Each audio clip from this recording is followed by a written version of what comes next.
Students, आज की video में हम गाउस लॉ की सेकंड एप्लीकेशन करने जा रहे हैं, जिसके अंदर हमने कैलकुलेट करना है electric field due to infinite charge sheet. तो बहुत ही आसान टॉपिक है, आपको स्टेप वाइज हर चीज़ बताऊंगा और आपको बहुत अच्छी समझ आएगी। राइट साइड से स्टार्ट करूंगा और एक बॉक्स में आपको एक ही आइडिया दूंगा ताकि आप कंफ्यूज ना हो। तो शुरू करते हैं। सबसे पहले आपके सामने जो प्रॉब्लम मौजूद है, इस प्रॉब्लम को अंडरस्टैंड करें। हमें कहा गया है कि हमारे पास एक चार्ज शीट है। शीट क्या होती है? शीट से मुराद एक ऐसी चीज़ है जिसकी लेंथ हो, विड्थ भी हो, लेकिन उसकी थिकनेस ना हो। जैसे ये पेज है, इसकी थिकनेस ना होने के बराबर है, तो इसको मैं शीट के तौर पे कंसीडर कर सकता हूँ। अब अगर मैं इसके ऊपर जो है वो चार्ज डिस्ट्रीब्यूट कर देता हूँ, तो फिर ये मेरे पास चार्ज शीट हो जाए। इसके अलावा एक और वर्ड आ रहा है, वो है इन्फिनिट का। इन्फिनिट से मुराद ये है कि हमारे पास एक ऐसी चार्ज शीट है जिसकी लेंथ भी और विड्थ भी दोनों इन्फिनिट है। दूसरे लफ्ज़ों में अगर हम इमेजिन करने के लिहाज से सोचें, तो एक ऐसी शीट जिसका कोई किनारा नहीं है, कोई लिमिट नहीं है, चलती जा रही है, उसको हम इन्फिनिट शीट कहेंगे। अगर आप उसके ऊपर खड़े होकर देखें, आपको दूर तक शीट ही नज़र आएगी चारों तरफ, लेकिन एंड नहीं नज़र आएगा। मुझे अंदाज़ा है कि आपके लिए इन्फिनिट शीट के वर्ड को ऑब्जॉर्व करना मुश्किल है, लेकिन मैं आगे जाके बताऊंगा कि हम इन्फिनिट शीट क्यों अज्यूम करते हैं। अब आपके सामने मैंने जो डायग्राम बनानी है, उसमें डेफिनेटली मैं इन्फिनिट शीट को शो नहीं कर सकता। मैं उसका एक फाइनाइट पोर्शन शो कर रहा हूँ आपके सामने। ये उस शीट का, इन्फिनिट शीट का फाइनाइट पोर्शन है। इसके सामने एक पॉइंट है। इस पॉइंट पे हम इलेक्ट्रिक फील्ड की वैल्यू को फाइंड आउट करना चाहते हैं। इलेक्ट्रिक फील्ड की वैल्यू को फाइंड करने के लिए हमने आगे एक नया कॉन्सेप्ट स्टडी करना है, जो है सरफेस चार्ज डेंसिटी। प्रॉब्लम ये है कि अगर हम देखेंगे हमारे पास इन्फिनिट शीट है जो कि चलती जा रही है, तो उसके ऊपर टोटल चार्ज जो होगा उसको हम नहीं समझ सकते कि वो कितना होगा। वो डेफिनेटली अगर वो इन्फिनिट शीट है, उसका एरिया भी इन्फिनिट है, तो फिर उसके ऊपर चार्ज की मिकदार भी इन्फिनिट हो जाएगी। तो ऐसी सूरत में हम ये देखते हैं कि अगर शीट के ऊपर कोई भी किसी भी जगह पे हम 1 मीटर स्क्वायर एरिया ले लें, तो 1 मीटर स्क्वायर एरिया पे कितना चार्ज है? 1 मीटर स्क्वायर एरिया पे जो चार्ज होगा उसको हम नाम देंगे सरफेस चार्ज डेंसिटी। ये 1 मीटर स्क्वायर एरिया पे चार्ज है, इसको यूनिट एरिया पे चार्ज भी आप कह सकते हैं, यानी चार्ज पर यूनिट एरिया। और मैंने आपको बताया है कि जब भी पर यूनिट का लफ्ज आ जाए, इसका मतलब है कि जो आगे चीज़ है वो डिनोमिनेटर में आनी। तो यानी यहाँ पे चार्ज डेंसिटी सिग्मा जो है वो चार्ज ओवर एरिया के इक्वल आ जाएगी। सरफेस चार्ज डेंसिटी का कॉन्सेप्ट हमने स्टडी कर लिया।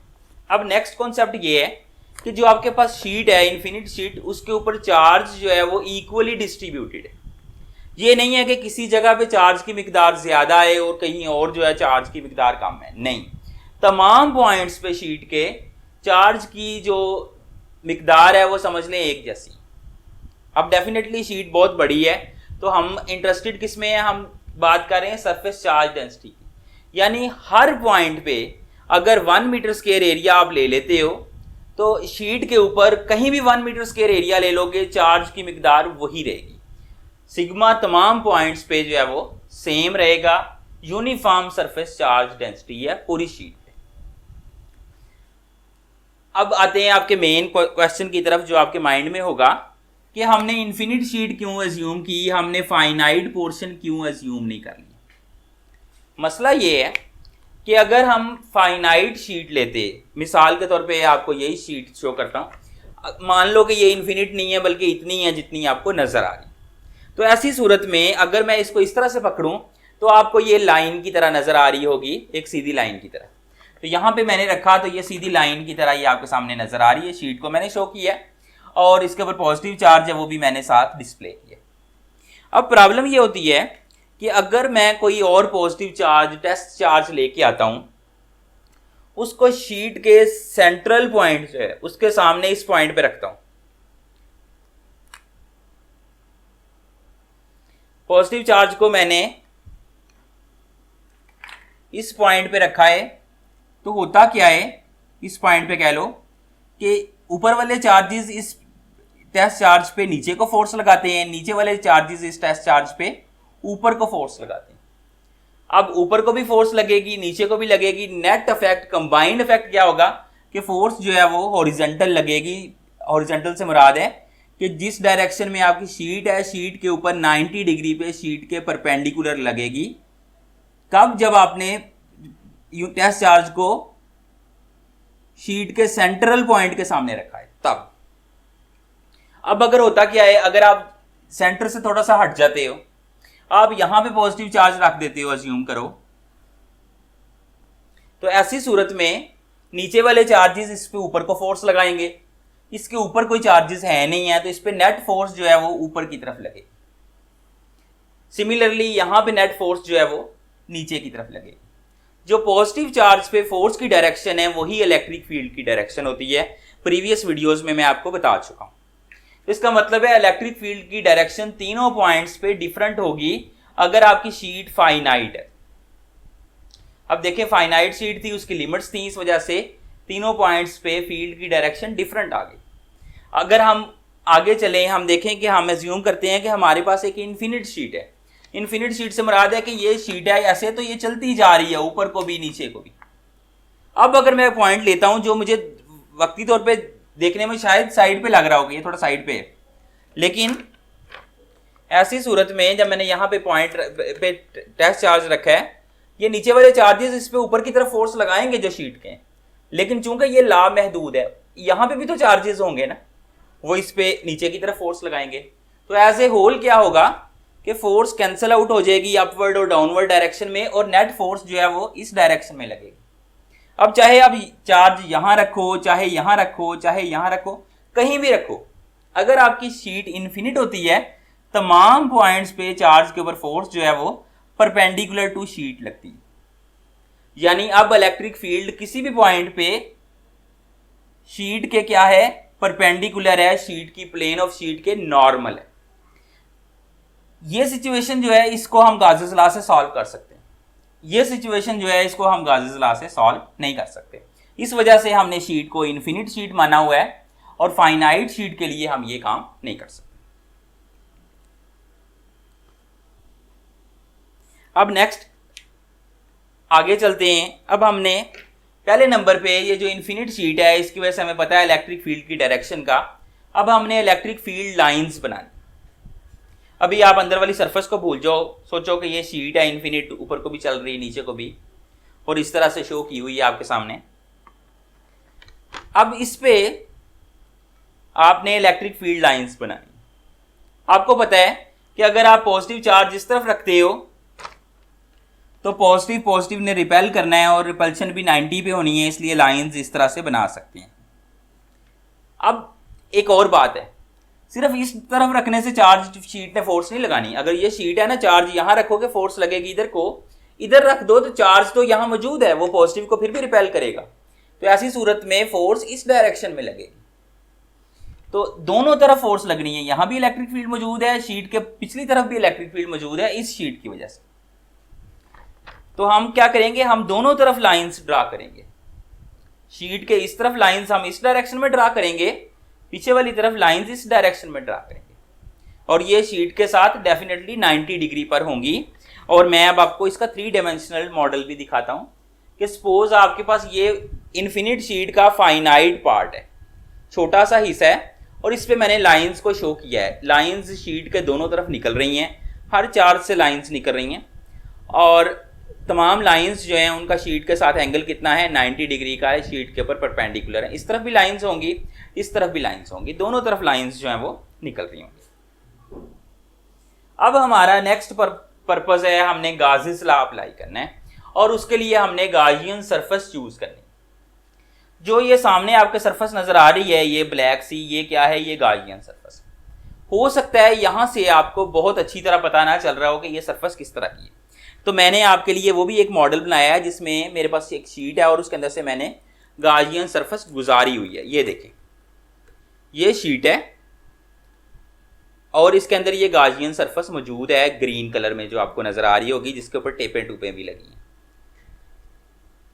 अब हमने इसकी प्रॉपर्टीज स्टडी करनी है। जैसे मैं बताता होता हूं आपको कि इसकी ये 4 प्रॉपर्टीज होती हैं। पहले नंबर पे ये सरफेस जो है वो ये गाजियन सरफेस है, पहले तो मैं अलहदा करके दिखा दूं इसके अंदर से। ये सरफेस जो है ये इमेजिनरी है।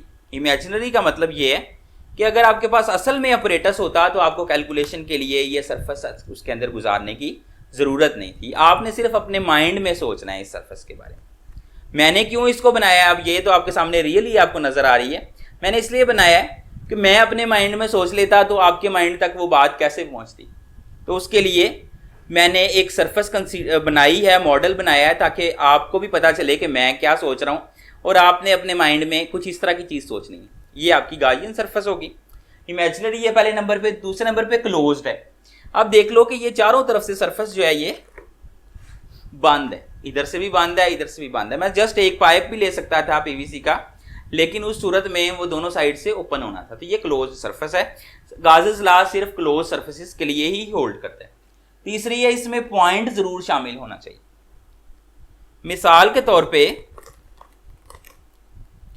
यहां पे कोई पॉइंट है जिसके ऊपर आप इलेक्ट्रिक फील्ड फाइंड करना चाहते हैं, तो आपने ये सरफेस इतनी बाहर को बनानी है कि वो पॉइंट इस सरफेस के फेस के ऊपर आ जाए। ये फेस है, इसका फेस के ऊपर आ जाए वो पॉइंट। यानी अगर ये डायग्राम हम देखें, इस पॉइंट पे इलेक्ट्रिक फील्ड फाइंड करना है हमने, तो हमने गाजियन सरफेस इस तरह बनानी है कि ये फेस के ऊपर हो बिल्कुल गाजियन ये पॉइंट। बास टीचर्स बताते हैं, वो कहते हैं कि जी गाजियन सरफेस को वो पॉइंट अपने अंदर इनक्लोज करना चाहिए जिस पे इलेक्ट्रिक फील्ड फाइंड करना। ये गलत होता है, सरफेस के अंदर इनक्लोज नहीं होना पॉइंट नहीं, याद रख लो। उसकी बाउंड्री के ऊपर लाई करना है। और बाउंड्री भी कौन सी, इस केस में इस बाउंड्री पे अगर पॉइंट ले लोगे इलेक्ट्रिक फील्ड कैलकुलेट नहीं होगा। इस बाउंड्री पे ये जो प्लेन फेस है ना, इसके ऊपर पॉइंट लाई करना चाहिए। कंटेन पॉइंट हो गया। उसके बाद है सिमेट्री। हम कोशिश करते हैं कि हमारी गाजियन सरफेस जितनी सिमेट्रिकल हो सकती है उतनी सिमेट्रिकल हो। मिसाल के तौर पे मैं ऐसे भी बना सकता था कि एक साइड से सरफेस जो है वो ज़्यादा बाहर को होती है, एक साइड से थोड़ी होती, लेकिन इस तरह से सिमेट्री नहीं थी रहनी। फिर आपके माइंड में आ सकता था कि इस फेस पे इलेक्ट्रिक फील्ड की वैल्यू कुछ और होगी, इस पे इलेक्ट्रिक फील्ड की वैल्यू कुछ और होगी। ऑल दो इन्फिनिट शीट के केस में वैल्यू फिर भी सेम ही होनी थी, लेकिन ये ज़रा मुश्किल बात है। मैं आपको इस स्टेज पे मुझे नहीं बतानी चाहिए थी आपको, लेकिन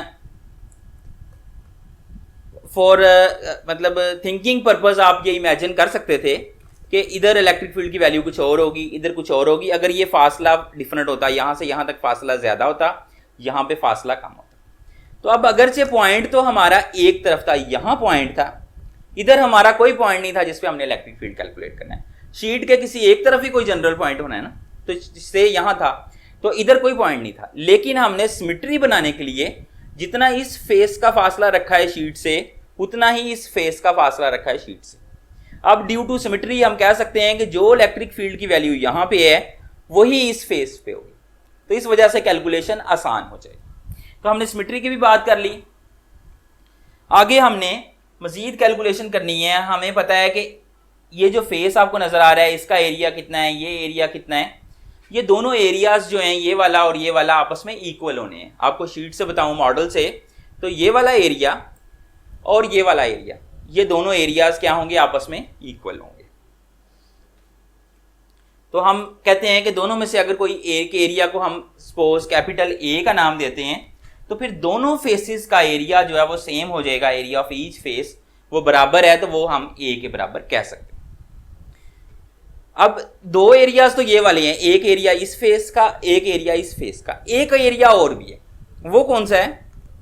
अगर मैं इस शीट को यहां से निकालूं तो यहां पे जो होल बना हुआ है, इस वक्त आपको होल नजर आ रहा है मेरे मॉडल के अंदर। प्रैक्टिकली अगर आपके माइंड में, इमेजिनेशन में ये चीज हो, तो यहां पे जो पॉजिटिव चार्जेस होंगे ना इस होल के अंदर, जहां पे वो आपकी गाजियन सरफेस ने इनक्लोज किए होंगे अपने अंदर, इस सरफेस के अंदर होंगे। तो उस लिहाज से हम कहते हैं कि एरिया इनक्लोज्ड बाय गाजियन सरफेस, पहले नंबर पे देखो वो ये वाला एरिया जो होल का है, किसी एक फेस का एरिया भी उतना ही होना है, किसी एक फेस का एरिया जितना इस होल का है, अगर आप सिलेंडर सही तरह गुजारते हो। तो हम कहते हैं कि एरिया इनक्लोज्ड बाय गाजियन सरफेस, जो कि शीट का एरिया गाजियन सरफेस के अंदर आ गया है, जो यहाँ पे होल की शक्ल में नजर आ रहा है आपको, वो वाला एरिया जो है वो भी आपके पास ए के इक्वल है। यानी इस फेस का एरिया ये भी ए है, इस फेस का एरिया ये भी ए है, और दरमियान में जो शीट का एरिया सरफेस के अंदर आ गया है वो भी आपके पास ए है, और वो होल नहीं है, वहां पे शीट मौजूद है। अपनी इमेजिनेशन में समझो कि वहां शीट है और उसके ऊपर चार्ज भी है। एरिया इनक्लोज्ड आपके पास ए के इक्वल आ गया। जो इस होल के अंदर चार्ज आएगा, मिसाल के तौर पे अब मैंने वही होल यहां पे प्रैक्टिकली शो किया है ब्लू सर्कल की फॉर्म में। तो इस होल के अंदर जो चार्ज है, ये जो चार पॉजिटिव चार्जेस आपको नजर आ रहे हैं, ये एक्चुअली कहां पे होंगे? ये आपकी गाउसियन सरफेस के अंदर होंगे, उस आपकी गाउसियन सरफेस ने इनक्लोज किए होंगे। तो charge enclosed by Gaussian surface, ये वाला जो चार्ज है जो ब्लू सर्कल में, इसको हम नाम दे देते हैं क्यू का। अब देखो कि ये जो एरिया है जो इस डायग्राम में आपको नजर आ रहा है, इस मॉडल में ब्लू सर्कल की फॉर्म में, और यहां पे मिसिंग है, इस एरिया को हमने ए का नाम दिया है, इसके ऊपर चार्ज कितना है? क्यू। अब इसके ऊपर हम ये इक्वेशन अप्लाई करते हैं जो हमने शुरू में डिफाइन की थी कि चार्ज डेंसिटी का क्या फार्मूला होता है? Sigma is equal to charge over area. Charge density को हम सिग्मा से रिप्रेजेंट करें, चार्ज ओवर एरिया के इक्वल है।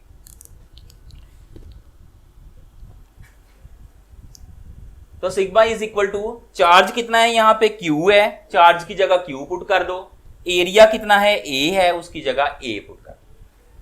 ये ए इधर जाके मल्टीप्लाई कर दो, Q is equal to sigma times area. A जो एरिया इनक्लोज था, जो शीट का एरिया, उसको अगर हम सिग्मा से मल्टीप्लाई करते हैं, हमारे पास charge enclosed by Gaussian surface आ जाता है। गाउसेस लॉ लगाने के लिए बुनियादी बात यही होती है कि आपको चार्ज इनक्लोज्ड पता होना चाहिए। जब आप ये पता कर लेते हो, उसके बाद क्या होता है? उसके बाद दो फार्मूलाज होते हैं। एक गाउसेस लॉ खुद होता है जिसमें आप टोटल फ्लक्स फाइंड करते हो क्यू ओवर एप्सिलॉन नॉट, और दूसरा फार्मूला होता है phi is equal to E dot A. अब आपने करना क्या है? यहां से भी फ्लक्स की वैल्यू फाइंड करो, यहां से भी वैल्यू फाइंड करो, और दोनों को इक्वेट करो। उसके बाद आपके पास इलेक्ट्रिक फील्ड की वैल्यू आ जाएगी। कैसे, बताता हूं आपको। सबसे पहले हम ये वाला फार्मूला लगाते हैं, phi is equal to Q over epsilon naught. ये फार्मूला क्या है? ये गाउसेस लॉ है, और ये बताता है कि किसी क्लोज सरफेस में से टोटल फ्लक्स कितना पास करे। तो अब अगर मेरे पास ये क्लोज गाउसियन सरफेस थी जो शीट के अंदर थी, या मैं शीट नहीं पकड़ा क्योंकि फिर वो कॉम्प्लिकेटेड हो जाता है उसको पकड़ना, तो इस पूरी सरफेस में से चारों तरफ से जो फ्लक्स निकलना है ना, फाई, वो मेरे पास क्यू ओवर एप्सिलॉन नॉट के इक्वल। अगर मैं क्यू की जगह इसकी वैल्यू पुट कर दूं सिग्मा ए, तो फिर मेरे पास कितना आ जाता है फ्लक्स? फिर फ्लक्स आ जाता है sigma A over epsilon not. तो फ्लक्स एक दफा मैंने फाइंड कर लिया, फ्लक्स की मेरे पास वैल्यू आ गई। अब मैंने फ्लक्स को फिर से फाइंड करना है, ये फार्मूला लगा। अगर ये फार्मूला लगाना है तो मेरा एरिया जो है वो क्या होना चाहिए? फ्लैट होना चाहिए। तो मैं अपने एरिया को कुछ फ्लैट बनाने के लिए उसके 3 पार्ट्स कर लेता हूं। पहला फेस ये है, ये एक पार्ट हो गया एरिया का, इसमें से फ्लक्स कैलकुलेट कर लूंगा, उसको फाई 1 का नाम दे दूंगा। इस फेस में से भी फ्लक्स कैलकुलेट कर लूंगा, उसको फाई 2 का नाम दे दूंगा। फिर उसके बाद ये एरिया अगरचे फ्लैट नहीं है, लेकिन इसके बारे में मैं आपको बाद में बताता हूं, ये कर्व्ड एरिया, इस कर्व्ड एरिया में से भी अगर मैं फ्लक्स फाइंड कर लूं, उसको फाई कर्व्ड का नाम दे दूं, तीनों को ऐड कर दूं, मेरे पास टोटल फ्लक्स आ जाए। अब यहां पे हम ओरिजिनल मॉडल में देखते हैं कि अगर ये गाउसियन सरफेस अंदर थी, तो यहां पे एक चीज नोट करने वाली, वो ये है कि लाइंस जो हैं वो शीट के ऊपर परपेंडिकुलर हैं, ये इलेक्ट्रिक लाइंस, और ये जो गाउसियन सरफेस है ये भी इस शीट के ऊपर परपेंडिकुलर है। इस लिहाज से ये लाइंस के क्या है? पैरेलल है। मिसाल के तौर पे यहाँ से देखें तो ये लाइन और ये सरफेस पैरेलल हैं, उसी तरह यहाँ से भी ये लाइन और ये सरफेस पैरेलल होंगे। तो जब दो पैरेलल चीज़ें हों तो वो आपस में एक दूसरे को क्रॉस नहीं कर सकते। तो यहाँ पे लाइंस चूंकि सरफेस के पैरेलल हैं, इसलिए इस सरफेस में से ये जो कर्व्ड सरफेस है आपकी, ये वाली सरफेस, चाहे इस तरफ हो चाहे इस तरफ हो, इसमें से कोई लाइन पास नहीं करेगी, कोई फ्लक्स नहीं गुजरेगा। तो हम कहते हैं कि फ्लक्स थ्रू कर्व्ड सरफेस वो आपके पास कितना आ जाएगा? 0 के बराबर आ जाएगा। Phi of curved is equal to 0। अब एक सरफेस में से फ्लक्स निकल आया, किस में से, मैं बाहर निकाल के आपको दिखाता हूं। इस सरफेस में से आपके पास फ्लक्स निकल आया, अब इसमें से और इसमें से रह गया। अब अगर हम इस सरफेस में को, इस फेस को फेस 1 का नाम देते हैं, तो ये बिल्कुल ऐसे परपेंडिकुलर होगा, ऐसे बंद होगा। यहाँ पे मैंने टेप से बंद किया, इतना अच्छा बंद नहीं हुआ, ये ज़्यादा बेहतर बंद हुआ। मैं आपको इससे समझाता हूँ। चलो, अगर लेट्स से कि ये फेस 1 है और ये यहाँ पे देखो, ये एरिया जो है, ये एरिया नज़र आ रहा है आपको। इसके ऊपर अगर मैं परपेंडिकुलर बनाऊँ, एरिया की डायरेक्शन किसके अलॉन्ग होती है, परपेंडिकुलर के अलॉन्ग होती है ना।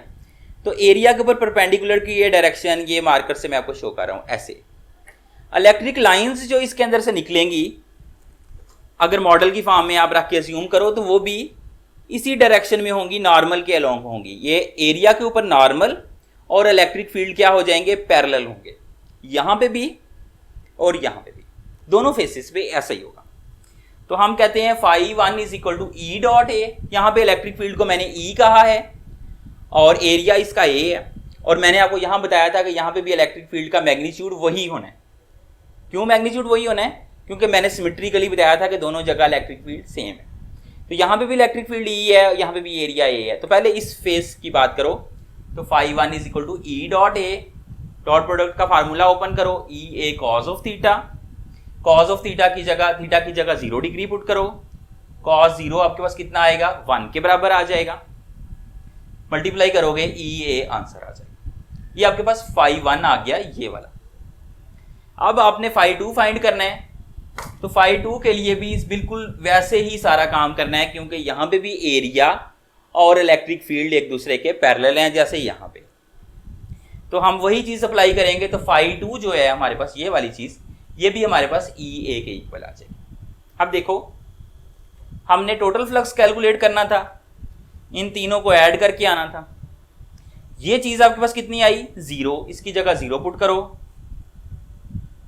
φ1 कितना आया, ई ए के बराबर आया, तो φ1 की जगह हम क्या पुट कर देते हैं, ई ए पुट कर देते हैं।